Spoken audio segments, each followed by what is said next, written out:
Hey guys, I have a pretty interesting tutorial for you today. It is about the difference between the three most common types of paints, which you'll hear a lot. Oftentimes the channels would mention acrylic, enamel, the Gundam markers are enamel paints, well in this particular case, and the panel lining is also enamel, and then there's lacquer. And in this case, my clear coat is lacquer. And there's some clear coats that are actually water-based, but I got this, usually the ones made by Mr. Hobby are lacquer, right? And then there's thinners that correspond to these different types of paints, right? So you have enamel thinner, you have acrylic thinner, which I don't have, and I'll explain later on why I don't usually have it anyways. Then there's lacquer thinner, and then there is nail polish remover, which isn't really officially a modeling tool, but a lot of times it's used because of how strong it is. So by knowing the properties of these three different types of paints, and also the thinners that are strong enough to remove them, you could very much exploit it in your model making. And I'll show you later on what I mean, right? I could go on and on about the properties of these three main types of paints, but all you need to know now is this. In terms of strength, and when I said strength, I mean when they cure, how scratch resistant they are and how hard it is to remove them. It goes in this order. The strongest is lacquer, then enamel is the second strongest, and then acrylic is last in terms of, you could pretty much remove it, especially when you just put it on, you can just scratch it away, and it's just really, really fragile, right? All right, everybody got that? Okay, let's move on. Okay, so in doing this video, I will try to demonstrate it on a piece of plastic. This piece of plastic has already been applied with gray primer, and the reason why I use gray primer is because it's more visually obvious that I've sprayed something on, so it's easy for you guys to follow. Over here, as you can see, I haven't sprayed it on, so here, I prove that I've primed it. You guys could believe me. All right, and so what I'll do is this. It's been primed already. I am going to use acrylic and also enamel to make markings on it, and then I'll show you later on what I'll do. So this is a Citadel Paint. There you go. There you go. All right. I'll use this. Okay. Ooh, I've already made a marking over here. See? And then I will write. Let me see. Acrylic A. Just write A over here for acrylic. A. Okay. Well, it's laying on a bit thick, but hopefully it's going to calm down later on. All right. And then I'm going to use the enamel paint and write E. Ooh, this is like that. E. Enamel. E.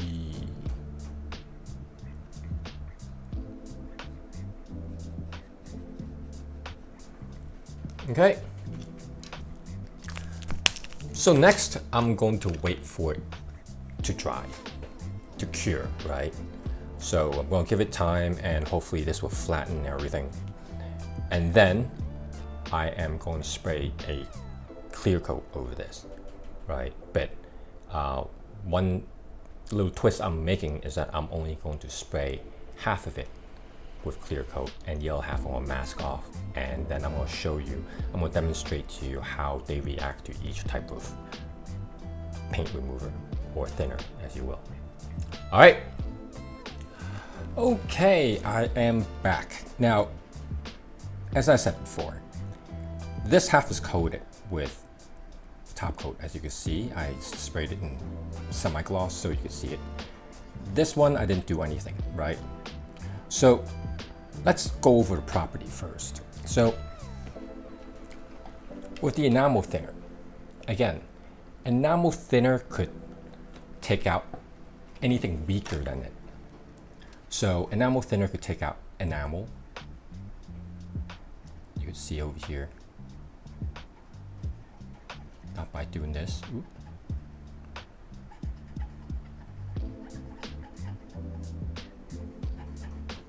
Oh wait.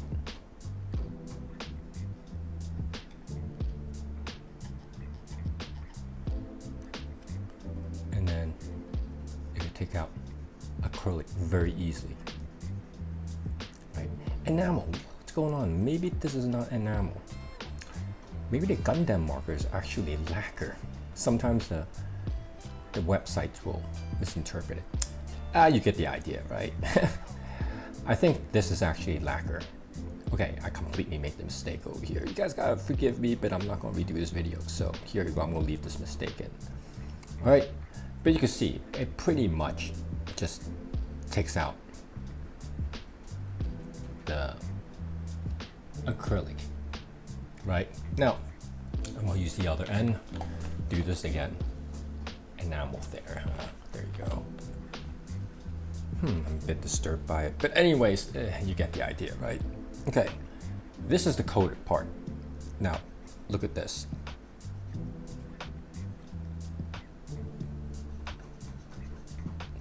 You see how easily I took this part away? This part actually stays intact, and especially this. This is all lacquer, so yeah. I gotta really look it up. Again, you take this and see how much this takes out.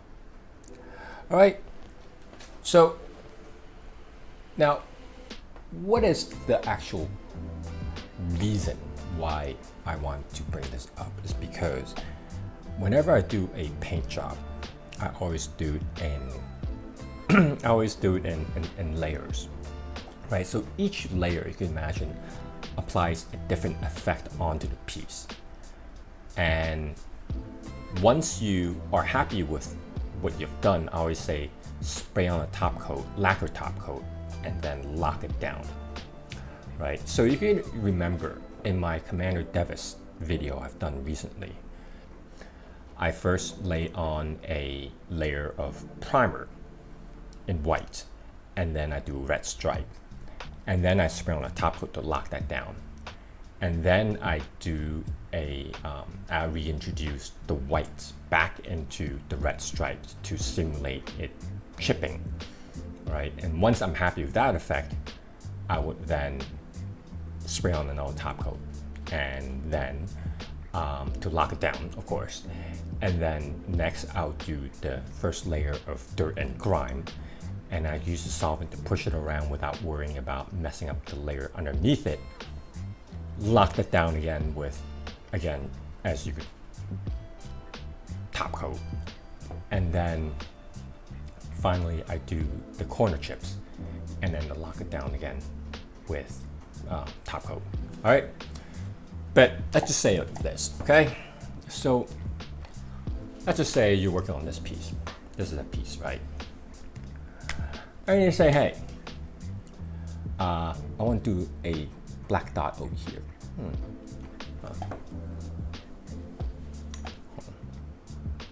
Okay, I want to do a black dot over here. Here you go. Drew in the black dot like so, and then, you know, and then like this, and then like that, right? You go, oh, you know what? I don't like it. So what do?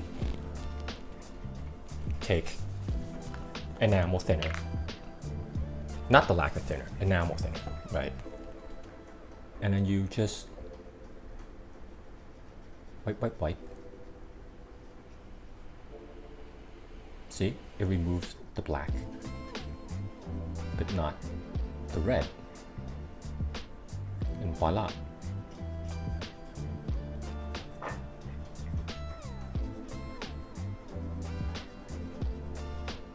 See, takes out a little bit of red, but so you can erase it. Look at that. Just keep on rubbing it, and it goes away. See it on this bottom move here? You don't like it? Rub it down. It goes away. This one I might have. Okay. Now the reason why I have the red in here is because some of this, I didn't wait for this to cure completely, the red to cure completely before I spray on the enamel. Not the enamel, the lacquer. So what happened is then it will completely, it will kind of bunch up. There's certain parts are not dry yet, so when I apply pressure to it, some parts of it pop out. But there you go. See that for the most part, it's pretty much erased.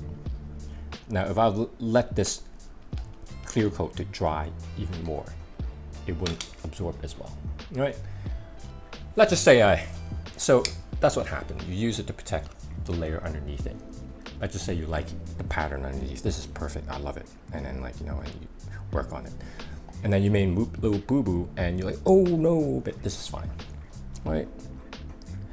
Then if you were to say, hey, I want to draw the dot over here now, and I'm too lazy, I didn't spray on the top coat, a clear coat over it, and then go, oh crap, I made a mistake. What do? Right? And then you take the thinner, put it in here, see that? And then you proceed to wipe it away. You're like, oh crap, everything, you have to redo everything underneath. Oh crap, look at that, right? So, you know, look at this. You know, that is why we have to protect the coat underneath. And you could tell this could just get completely wiped away. And this, I'm still disturbed by it. Ah, gosh, I'm trying to make an example, but it just didn't work. All right, I'm not as cool as everything, but now you could see that the primer, this is actually, the enamel thinner is actually not strong enough to remove the primer, right? So what do? You go for something stronger. Now, this over here is the lacquer thinner.